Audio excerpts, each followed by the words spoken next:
we don't know our strength unless we get knocked down, right? So when you it's not about getting knocked down 9 times, but it's about understanding that you have that 10th round in you.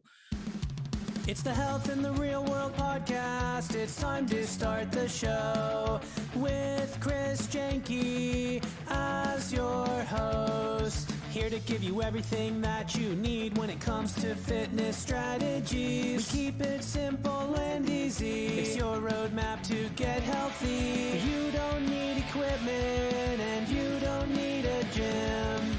Just the right strategies to get you fit and trim. The Health in the Real World podcast is sponsored by...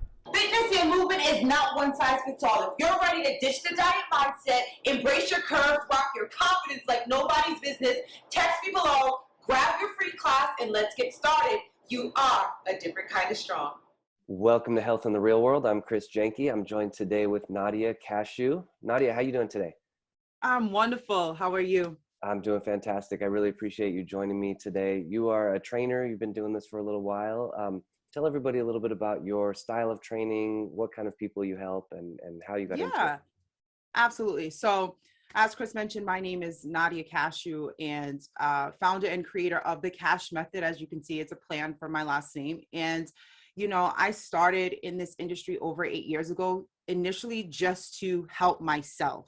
All right. And then what happens was when people started noticing the difference, you know, I always say I went from like 3 a.m. party nights to, you know, waking up at 3 a.m. And you don't make those type of shifts without your inner circle kind of knowing and realizing that.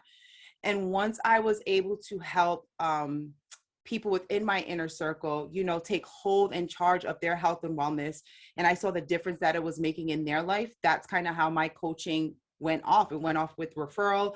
I saw the difference, you know, that you know I was making. And so, yeah, I normally help women kind of ditch the diet mindset, you know, embrace their confidence and their curves and their natural beauty, which is, you know, encompassed by all of our imperfections, really celebrating that. And then looking at movement and their health legacy as a form of self-love versus I have to do this to get to this destination fit or to look a certain way, because that really, I think, stems from like dislike and hate. And so we want to, you know, have that mindset shift. I think that's so important, having that desire to be healthy, because it's like a gift to yourself versus like I'm trying to appease the, you know, the magazine covers or the supermodels or whoever else we're comparing ourselves to. I think that's a great shift. Yeah, absolutely. Because, you know, Chris, I can never show up as you. I can never show up as Samantha. I can't, right? I'm going to undoubtedly fail every single time.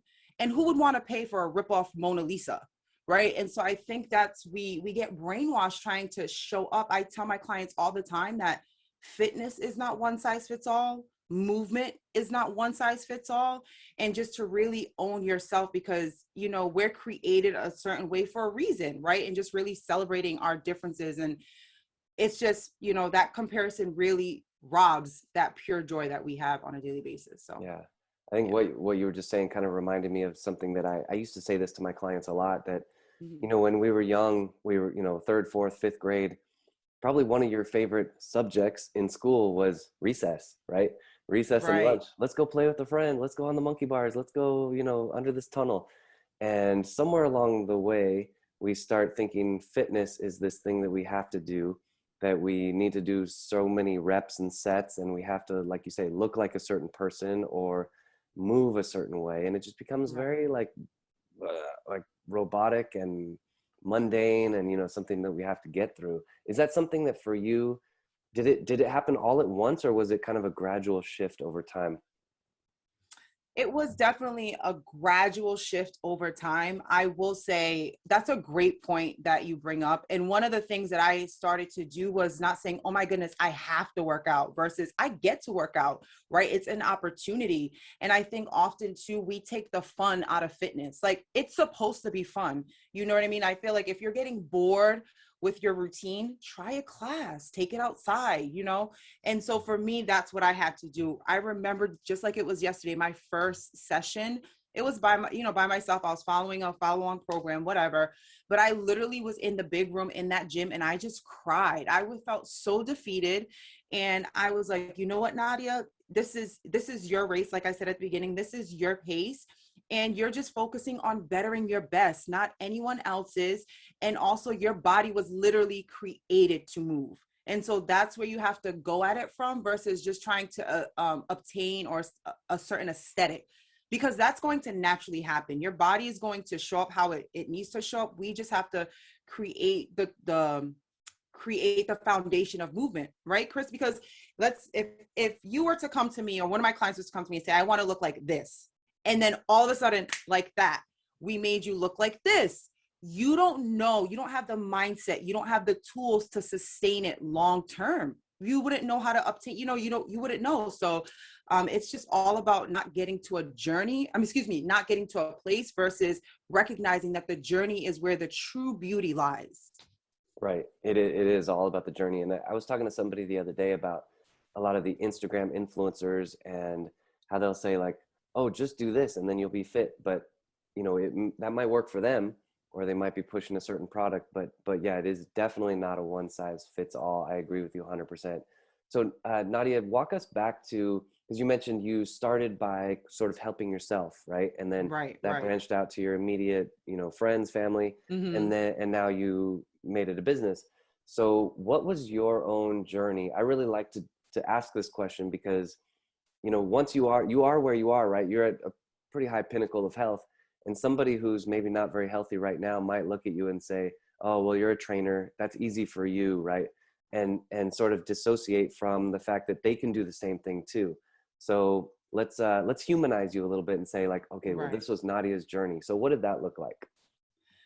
Yeah, wow. As you're asking that question, I immediately think back to when I hit a level of disgust, because I believe that we're moved by desire, and like when we reach a place where it's like enough is enough, and right. And so for me, what it was I remember, I was on social media and I saw like a throwback Thursday picture, whatever.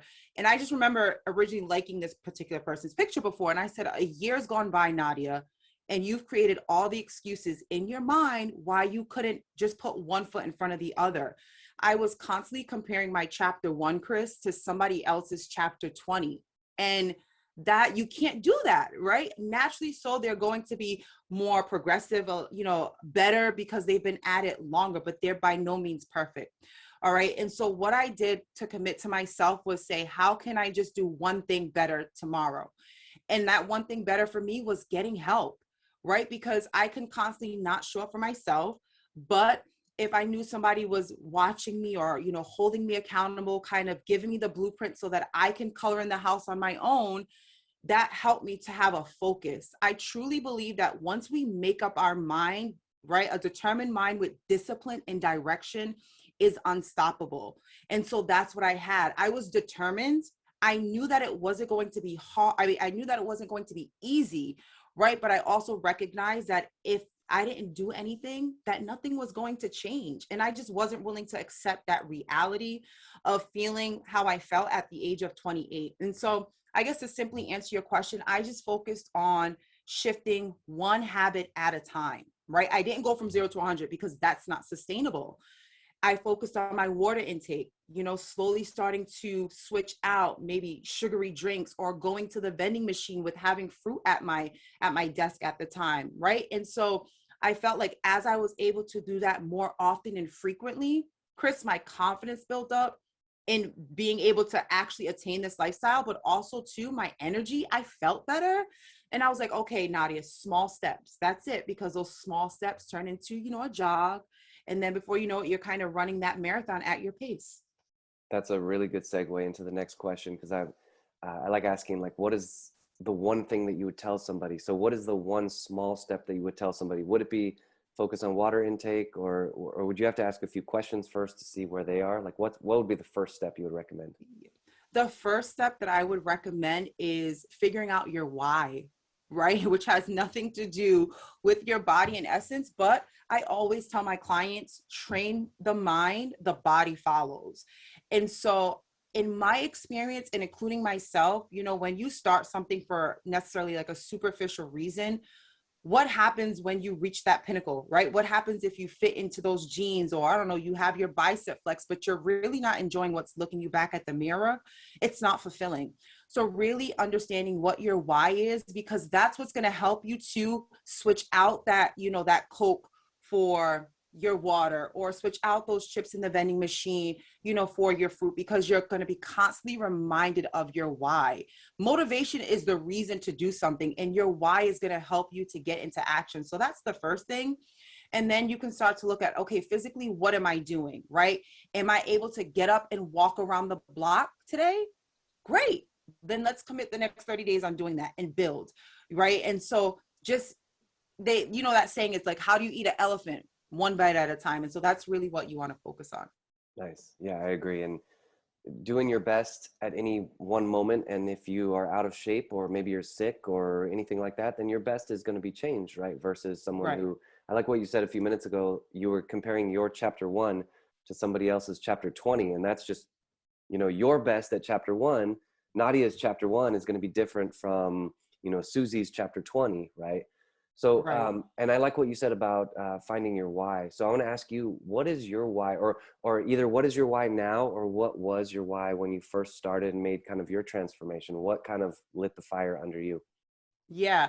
Well, if I'm being honest, when I first started, my why was to look a certain way, right? And so when I recognized that that just wasn't going to happen, I wasn't going to show up looking like these pictures that I had in my head of this person or that person. I'm believing that I'm going to have a long physical life here on this earth. And so I recognize that I have to be a good steward on a daily basis of my body. I have to honor my body. I have to celebrate my body. So Chris, that's what gets me going day in and day out, because if I want to be healed, whole, active in my 40s, 50s, 60s, 70s, you know what I mean? So on and so forth, then I have to do it on a daily basis, whether I necessarily feel like it or not. And how we show up from season to season is going to be different. Again, that's the beauty of the journey, right? When I first started, if I wasn't in the gym, I didn't necessarily feel like it was a quote unquote workout, but that has shifted, right? That has evolved for me. And that wouldn't have had I not been a student of the struggle and just been, you know, yielded to the process and the journey. So that's really what the overall big why is for me. That's great. I think this is really good, because underneath the fitness, you know, I mean, there's so much information out there about how to get healthy and fit and how to eat healthy and things like that. But this is great that you're going underneath and really chipping at that foundation, that motivation, that, well, why do you do it in the first place? Because there's, you know, when I went through maybe like a 3-year span in college where I gained the freshman 15, and then I just got very lazy and was eating pizza, drinking beer. And during those years, when I woke up in the morning, it was easier for me to not work out than it was to work out.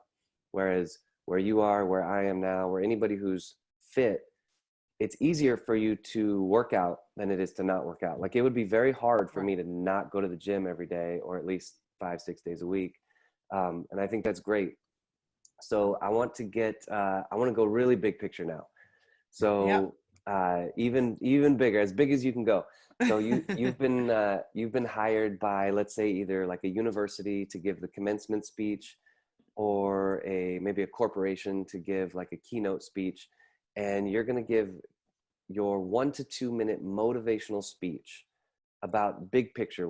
You can go whatever direction you want to go, goals, or you can go vision, why, whatever is bigger than fitness, more like life journey type stuff. So what is your 1 to 2 minute motivational speech for them? That's so good. That's so good. And what immediately comes to mind is that I would want to let them know that they are a different kind of strong, right? And that your strength, it's not dependent on the degree that you're getting, right? The car that you're driving, the weight that you're pushing, but it has to come from a conviction. It has to be a belief that you have revelation on, because that's what's going to help you push you into your purpose, right? And just really keep going after that thing. I would have to encourage them to know that we don't know our strength unless we get knocked down, right? So when you it's not about getting knocked down 9 times, but it's about understanding that you have that 10th round in you. And what I would also say is remembering your why, not only when it comes to your health legacy, but why you're doing anything, because it helps you to create vision. And when you can see it, you can believe it. And when you're able to believe it, that you can achieve it. And just always remind yourself, right, that you are a different kind of strong, that the world has enough critics out there. It has enough judgment and negativity. Just work on being your best cheerleader, putting you first. That's not selfish, right, in a negative way, because if you want to show up as that multi-million-dollar mogul, or, you know, the best lawyer or mom, dad, whatever it is, you have to make sure that you're functioning to your best in order to be the best in all those other capacities that you may, you know, function under, right? And also too, I will say that you're setting the example. You're setting the example of how you want the world to treat you, but you're also setting the example for those that are connected to you. So show them it's okay to say yes to yourself, that your strength is independent on, you know, what others may think or what physically you can show, but it has to come from a belief. You have to believe in yourself in order to keep on continuing the race, which is what we're here for. Nice. Thank you for that. That was awesome. Well, Nadia, I want to give you a chance to tell people how to get in touch with you, websites, social media, any programs you have coming up. Yeah, absolutely. So the best way to get in touch with me is to text me. Yes, you can text me. That's going to be 401-341-1402. Just text Kash with a K, Kash. And then we can go from there. You'll be a part of my Cash Crew Text Club. And then you'll be able to just participate in anything that I have going on. My website is thekashmethod.com. So you're able to find me there as well. And then on Instagram, you can find me at NadKash. That's NADKASH. Nice. Again, we're talking today with Nadia Kashouh. Nadia, thank you so much for joining me today on Health in the Real World. Really appreciate you being here. Thank you for having me. Thanks for listening to the Health in the Real World show. Make sure to like and subscribe and comment down below. Visit mycorebalance.com to learn more.